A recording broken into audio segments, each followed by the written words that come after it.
I want to tell you a story about a racist nationalist leader who ruined his country. He was part of a privileged elite who believed that they had divine anointing. But this elite was terrified of losing political power.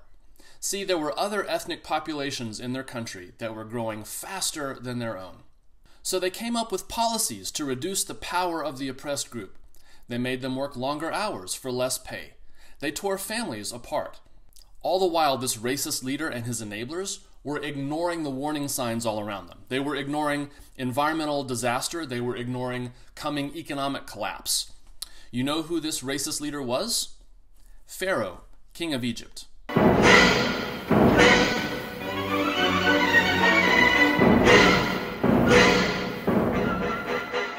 Hi, my name is Dave Barnhart, and I'm one of those preachers your preacher probably warned you about. This story from 3,500 years ago tells us about human nature, and it tells us about why some of the richest and most powerful people in the world are also some of the most petty, some of the most insecure, and some of the most immature. It also tells us about the faithful resistance, and that God is on the side of the resistance. One of the things this story tells us is that leaders who do not know history are dangerous.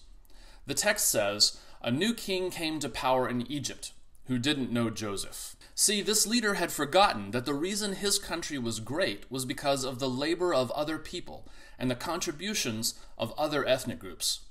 Today, when you hear white folks say, "Why do we need to keep talking about slavery and the Middle Passage? Why do we need to keep talking about civil rights and redlining and mass incarceration? Why do we need to talk about Native Americans and the Mexican-American War? So what if our ancestors enslaved people and took land that wasn't theirs? All that stuff is ancient history. We need to look to the future." To the author of Exodus, forgetting, especially forgetting history, is a kind of sin. In Catholic moral teaching, there's a difference between invincible ignorance and vincible ignorance.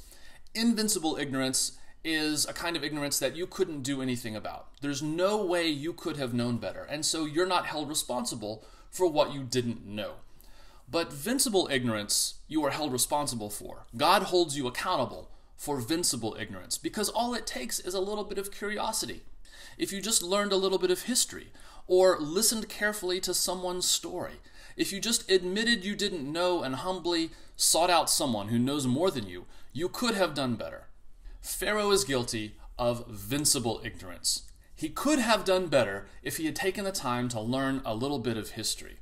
Because he didn't bother to learn history, he is profoundly ignorant about his current context. The second thing this story tells us in the very first chapter is that oppression arises out of fear. The ruling class knows that it is shrinking, while the people they consider immigrants are growing in number. This is what the text says.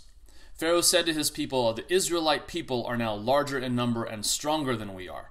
Come on, let's be smart and deal with them. Otherwise, they will only grow in number, and if war breaks out, they will join our enemies, fight against us, and escape from the land." This is exactly what we're seeing today. White evangelical Christians who claim to follow Jesus are the most likely to vote for authoritarian and racist candidates. They are the most likely to approve of things like torture, and they're primarily motivated by fear of losing their privilege. In poll after poll after poll, people with the most power say they feel like they are the most persecuted. You can't argue with such people and convince them that this isn't actually true. The people who are used to being a majority are so terrified of being a minority that it colors everything they see. What I find amazing about this 3,500-year-old story is that it paints a pretty accurate picture of where we are today. See, human sin isn't just something personal inside you. Human sin is social. It gets expressed in things like policy and injustice. If we don't have love in our lives, what takes over is fear, and fear drives our policymaking, and it creates oppression. Now, Pharaoh's going to use two main policies to attack the power of the people he's afraid of.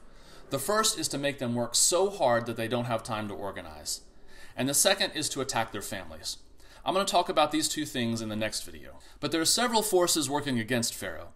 First is the power of women. Second is the power of truth-telling.